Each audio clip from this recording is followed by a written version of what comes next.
awakening actually went a lot further back. 9/11 was an awakening. Right. And that was when I was like, oh my God, the governments lie and they're evil enterprises within governments. And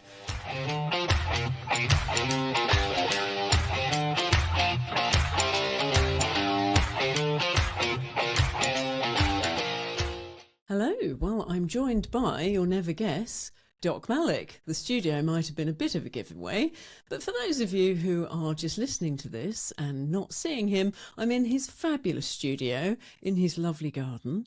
And I won't give the location because I'm sure it's top secret. But anyway, thank you so much for agreeing to do an interview with me today. I'm gradually working my way through everybody that's been in the, well, maybe not everybody because there's a lot of people mentioned, but we met in Bristol, didn't we, in October last year. Was it only last year? I know. It was like just ages away. But anyway, we were both at the UK Column live event and Ahmed did the talk before me, which I was very relieved because we weren't sure he was going to make it in time, which meant I would have had to have opened the event. So I was very glad that you turned up. Thanks. And did a lovely speech, which I was able to then follow. So your journey through COVID was, well, quite brutal from the interviews that I heard that you did. Well, I listened to the lovely Philly. It just sounds like it was an incredibly difficult time for you. So talk us through when exactly you realised things weren't as they were being led on the mainstream media. Do you know what's really funny? We should have started with your interview first. This would have put me in a really good mood. Well, I'd have thought talking about what a brutal time you went through would have been the word would put you in a worse mood. No, it's just funny being on the other side. That's why. Yeah. And I love the fact your voice has changed compared to when you were being interviewed by me. I've got my telephone voice on now. It's funny. I Sorry. hope I wasn't slouching before. I'll never hear the end of it. Oh, you're so slouchy. You were like droopy slouchy. And then... You should have said so. I'll get a lecture from Karina. No, I love it. I love the transformation I've Yes. just seen in front of me. Look, the awakening actually went a lot further back. 9/11 was an awakening. Right. And that was when I was like, oh my God, the governments lie and they're evil enterprises within governments. And there's an empire. I didn't think of the US as an empire. And I thought, the age of empires were over. So that was one. But then, I put that in the back burner and just thought, the government's just incompetent and a pain in the backside. And that's it. And I was busy training. And then another awakening was when I became a consultant, head of the department. And I realized the NHS was a complete fraud and a cult. And it was lying. It's nothing about the patient. It's all about money and big management firms and your McKinseys and your PwCs and funny handshake people giving contracts. And there's actually so much money in the NHS. It's basically a gravy train for your contractors and businessmen. And so much of the NHS has been privatized. It's just a little sticker that's stuck on top saying NHS. And it's a lot of garbage. So that was an awakening point. And the reason I'm going through all of this is because it takes you why I got to COVID. And my dad's dying of cancer. And I'm like, oh my God. And my dad turns around to me as a dying man, like, look at you, son. You're fat, overweight. You look like shit. I was like, oh, thanks, Dad. But it was true. I was working 6 days a week in the beast system. And I was desperately sick, unwell, stressed out. I was just trying to make money because for the first time in my life, I can make money. And I don't want to be in debt. I want to save up and get a house and blah, blah. But I was sick and I had type 2 diabetes. I had hypertension. I had a fatty liver. And that was a wake-up call for me. And then I started looking into what it means to be healthy. And I realized that everything I did that got me to where I am now, actually I wasn't taught in med school. And I thought, hold on a sec. If I can learn what it means to be healthy, why didn't they teach this in med school? Why aren't they teaching this to young kids at school? Oh, of course they know. They just want us sick. They want us dependent. And I realized the links between big agra, big food, and big pharma. It's just one big massive money-making exercise. They make you sick and profit in doing so, and then they profit while you're sick and trying to make you healthy, which never really happens. So that was another eye-opener. And then finally, the cherry on the cake was Brexit, when I thought, right, I don't want the EU. I don't want this anti-democratic supranational body dictating to me. I want the UK to be the UK and sovereign nation. full of sovereign individuals. And then my little escapade with that political party realised what an absolute joke democracy is, and it's a complete illusion of choice, and it's all a uniparty system, and you have controlled vehicles like the Brexit Party to basically funnel people's natural frustration and energy and dissipate it into the long grass. So then COVID arrived, and that was like, oh shit. No, and don't get me wrong, like I said in our chat, for 4 weeks I did fall for the fear porn. I very quickly woke up. And then I went down, just like you've described in your book. You know, it's just like one awakening after another. Okay, where does our money system come from? What's this fake money that's being created out of nothingness? Who's behind it? Oh my God, and they created all these wars as well, and all these things that I thought were patriotic, and I used to soak up all these Second World War movies, and it's just all a load of garbage. It's all these wars are created by the same people who fund both sides, who create this sacrificial, event of humanity, and they profit from it, and that's evil. And then it's so much of modern culture, and the news doesn't give us news. It's all a propaganda vehicle. It just went on and on and on. Climate change, just like you've described in the book, and in 3 years, I just had this massive download to the point where I thought my brain was going to explode. People spend 20 years doing this, but you and I did it in a matter of months and years.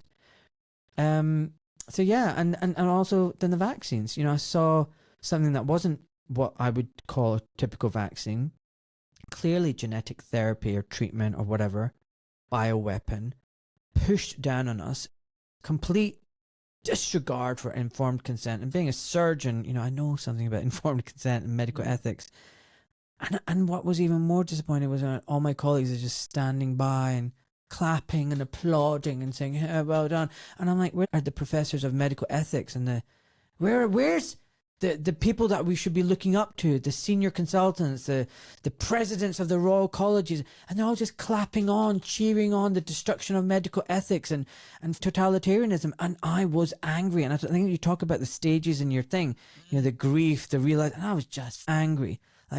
Who are all these idiots? Where is everyone? Why is no one seeing through this batshit crazy times that we're living in? Yeah. So that's it, really. I think I should let you talk now. No, you're the one being interviewed. But conversation. Yeah. Well, the thing is, it sounds from other interviews that I've heard you do that you were a bit of a square peg in a round hole. You were never really, the establishment they might have got their hooks into a degree, but you were never really part of it. Do you think that is what helped you? Because you were in the eye of the storm there. I mean, to speak out when you're in the medical profession must have been nigh on impossible it was for hundreds of thousands of doctors, but yet you found a way. So why was it impossible? Well, because you're in a system where you have to behave. It's like the military. You've got this system, chain of command, you do as you're told, you don't go against science, even though you and I both know that science is bought and paid for by the highest bidder, and it's all corporate control. But that aside, the indoctrination within the medical system is very strong, like it is in the police, like it is with the army. So that is very difficult for people to say, no, I don't agree with this. So what do you think separates you from the people that didn't speak out? That's a really good question. Well done. But what does that say about the system, the medical profession? Yeah. I keep going back to that. I mean, I'll answer your question, but I keep going back to that. This idea of putting doctors on a pedestal and saying they're amazing, they're wonderful. Oh my God, I went to see my doctor. Or I want my daughter to marry a doctor, or whatever it is. They don't practice, first do no harm to the patient. They do practice first do no harm to my medical license, first do no harm to my career, first do no harm to my pension, first do no harm to my reputation, first do no harm to my fancy holidays and my big house and my fancy cars, and my private schooling for the kids, and my mistress. Then maybe first do no harm to the patient, but as long as I'm following the protocols and guidelines. I mean, that's the state of affairs that we're living in today, and that's dangerous. And people need to be aware of that, because the next time they sit in front of their doctor, how do they know their doctor is doing what's in their best interest and not all that massive list I just gave you right now? But I think you're right. I think you nailed it there. Where I just didn't fit in ever. I'm from this working class background in Glasgow. I grew up in the late 70s and early 80s. One of the few brown kids in the school. The other ones being my brother and sister. In the neighborhood, everyone else is Jimmy, John. And I'm Ahmed Malik. So that I was different then.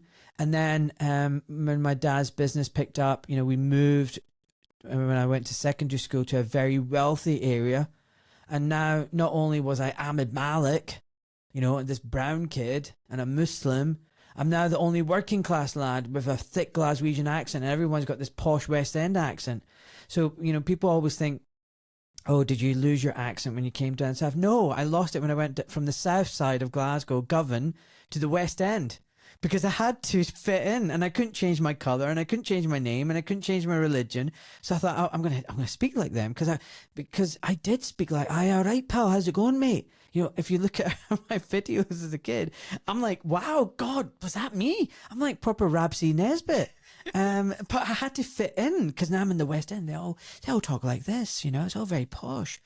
So I was always different. And then I come down to England, and again, all the lads had double barrel names and little signet rings and gone to public school. And here I am, like from Glasgow. And I was just different. I always didn't feel like I fit in anywhere. But then down here, again, it was either like they were very posh and had this private background, and I'm from a very poor background. And even some of the Pakistanis I met, they're from very rich families from Pakistan, or rich families from here, and they're all drinking and they're all very affluent. I just didn't feel like I fit in. And I also didn't like medics, believe it or not, because they all were very goody two shoes, swatting, and very competitive. Whenever you want to do, say, if you missed a lecture, you'd be like, oh, can I get your notes? Like, oh, made the excuses why they couldn't give you the notes. Like, because, oh, if I don't want to give the knowledge to you, that means you're competing with me. It was very competitive, very weird mindset amongst medics, I'll be honest with you. And then as surgeons, God, geez, we're competitive animals. And I didn't really like other surgeons,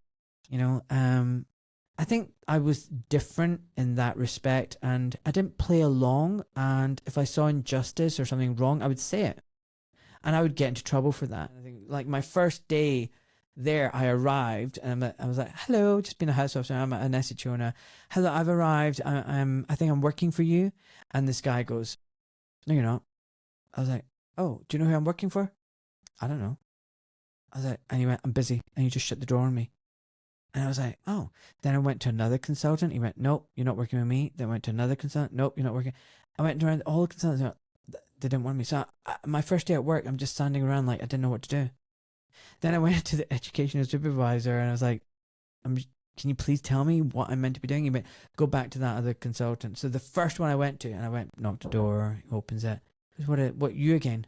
And this is not like, oh, hello, welcome to the department. It's like literally, you again. I was like, I've just spoken to, the head of the education, and he said, "I'm definitely working with you."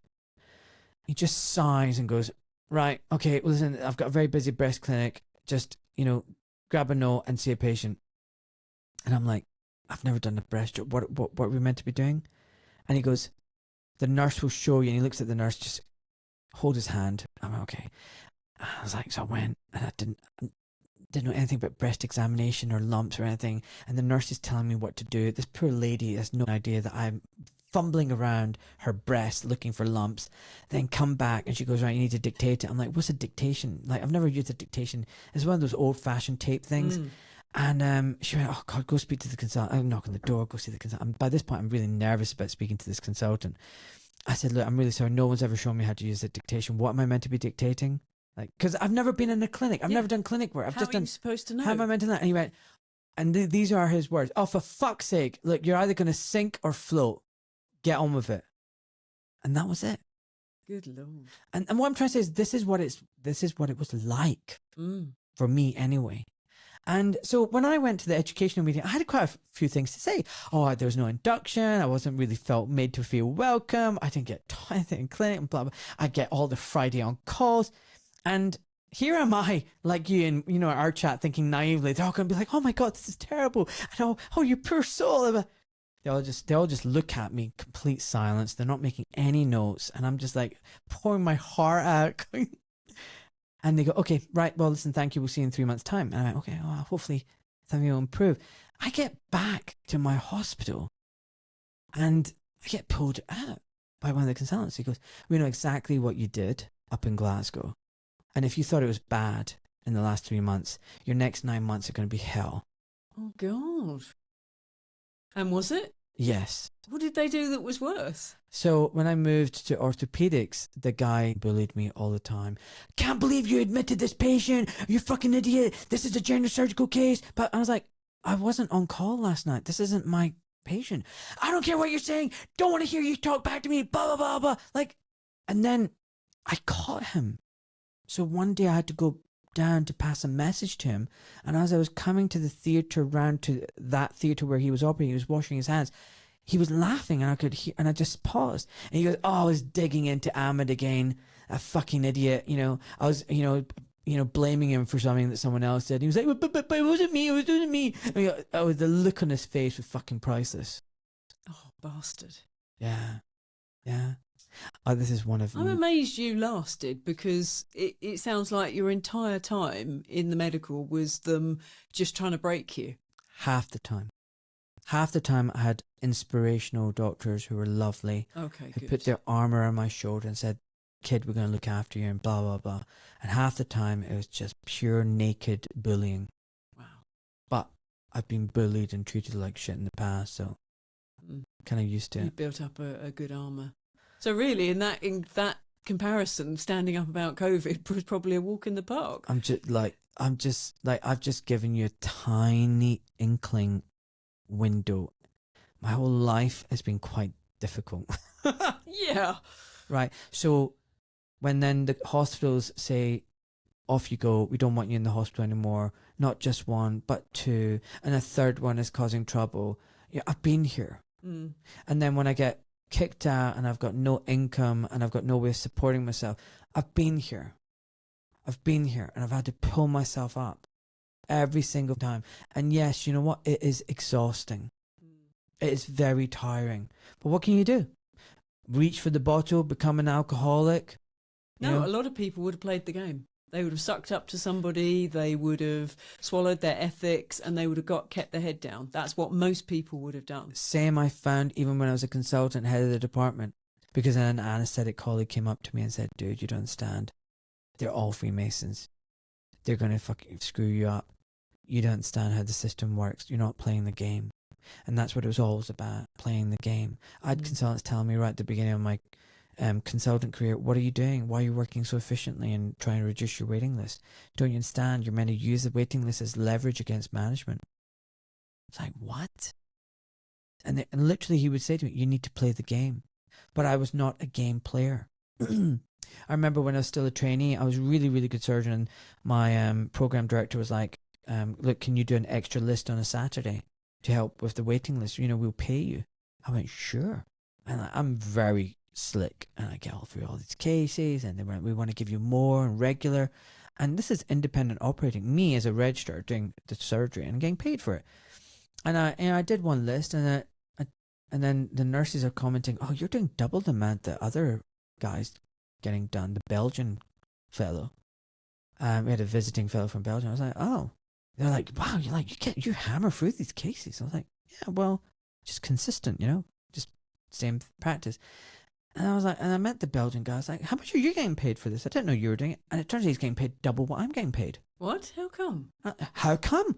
Exactly. That was my reaction. So he's doing half the work. He's doing half the getting work. paid twice the amount. Yeah. So I go and see my boss. I'm like, hey, I just found out that guy's getting paid double the amount, and I'm doing double the work than he is. He went, like, it's different, Ahmed. Like, just don't question it. Just get on with it. I was like, no, this isn't fair. I was like, but and he cut me off. He goes, Ahmed, you don't get it. No, clearly. And I went, no, I don't. He went, you don't get it. Forget it. You're not doing any of these lists. And that was it. And what I'm trying to say is, Did you ever find out why? nope. And you just asked a basic question. Yes. What the hell was going on? What the hell's going on there? And what I'm trying to say is, this is how I think they recruit people into Freemasonry. If you quietly get on with it and you do it, you don't question, they know you're a yes man. Mm-hmm. But do you think I'm a yes man? I suspect not. Like, I'm just giving you a little glimmer into my life. But you asked me what makes me different. I think that's what makes me different. This is who I am. I will stand in my own power. And I'm not just going to follow some bullshit orders because everyone else is saying it. And, you know, I don't break rules. They just don't apply to me. If it's a stupid rule, it doesn't apply to me. Eddie O'Bang said that to me and I totally agree with him. It just doesn't apply to me. It's a bullshit rule. Yeah, I'll follow the rules I think are sensible and the rest forget it. Yeah. Yeah. Anyway, does that answer your question? It does indeed. So there's a lot of bad things that come with COVID, but there's I think, a silver lining to these dark clouds. What have been the good things that have come out of this? Great question. Lots of things have come out of it. So basically, look, despite the fact I'm financially a lot less well off, I'm a lot wealthier. Like my health, you just need to look at me in my podcast 2 years ago. I look so much better now. And that's not about weight or anything. My weight's steady. I just feel like the weight of the world isn't on me the way it was then. I don't have the stress then. I knew I was in a sick care system. I knew the system was horrible. And I was in the the machinery, which was really hard. I've found so many new friends across the world. Like, it's crazy. I used to say to my kids, look, don't worry if you don't have that many friends at school. It's quality, not quantity. Look at Daddy. I've only got 2 friends. and now, you know, they go, Daddy, you're a liar. You got so many friends. And I'm like, yeah, I know I do, don't I? And I do. And some of them are local, some of them are a bit further afield, and some of them are abroad. But I have a lot of friends and I speak to lots of people, and it's amazing who I've met. And I love this job as a podcaster. You know, I've had amazing conversations. Like you, I love learning, and God, am I learning every day. And I love the fact I'm doing this consultation service now. I'm going to publish a book thanks to advice and tips like from you. And I'm just happy, and I think knowledge is power. And yes, there's a lot of shit happening in this world, and we're going in a really bad direction. But I think it's better to know than not know. It's better to know the diagnosis than not know the diagnosis. It's better to have the head out of the sand and not in the sand. And a lot of people are in that position where their head is in the sand. And I think when times get really rough, they're going to find it really difficult. They're going to fall. Everything's going to implode. Whereas I don't think I'm going to be in that position. I think I've buffered myself. Whereas life will be shit, but it'll still be okay, if that makes sense. So I've made great friends. I've learned so much. I have purpose. I'm living my true, authentic self. And you know, we've awakened to so much bullshit. Like, my wife doesn't want our kids vaccinated. That would not have happened if COVID hadn't happened. You know, she would have been like, yeah, keep vaccinating. And she's woken up. I've woken up. You know, what's not to hate about that? And the people that I've met now. So bizarrely, I wouldn't want COVID not to now happen. You know, if I could go back and just stop it from happening, I wouldn't. I feel we need things like this to happen for people to wake up to what's going on, and things won't change unless they get that wake up call. You know, that alarm has to ring, otherwise they're going to keep sleeping in. Yeah, I think it's our opportunity to really discover who we are and find that inner strength. And those of us that aren't natural at speaking out, some people find it easier than others, is finding your voice, isn't it? And finding your integrity and sticking to it. And that's a gift that no one can ever take away from us. That personal growth that you have to go on. You have no choice with this. Once you've seen it, you've then got the burden of knowledge, haven't you? And then you've got to do something about it. If you've got the slightest bit of conscience, you can't keep quiet. And you know the world's in trouble when the introverts start speaking out. Yeah. Well, you know, it's funny. All the tests that I've done show me that I'm on the borderline. So I am extrovert, but only just. So externally, I am an extrovert. You know, I do love meeting people. I love talking to them. But I'll be honest with you, it drains me. Yeah. And, you know, if you ask me, go and be the life and soul of the party in the middle, I can't. I'm much better one-to-one conversations, and I'd much rather just snuggle up with my wife in the evening and do the sauna with her. rather than go out and wild parties and stuff. So internally, I'm very much an introvert. And it's really funny, like, I didn't want the limelight. Like, you know, and I know that there's many people in this space now who are quite self-promoting. They love it. And they're narcissists, and they're... And one of the things I've learned being in this side of the trench is not everyone in the trench next to me is one of the good guys. Like, you think it's good guys and the bad guys are over there.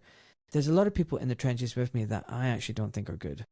And that's one being the wake-up calls. But I think people like you, who is naturally an introvert, who had, you know, a very comfortable life, someone like me who had a comfortable life, you know, more than comfortable compared to the average person, you know, doing what we're doing, we didn't do this because we were trying to get something out of it. Does that make sense? This is not fun. This is not fun. But there are people who are trying to get something out of it, and yeah, there's a lot of them. But, you know, we do need the numbers. So even if they're getting something out of it, but they're speaking out, everybody's contribution in some way is valuable. Yeah, whatever.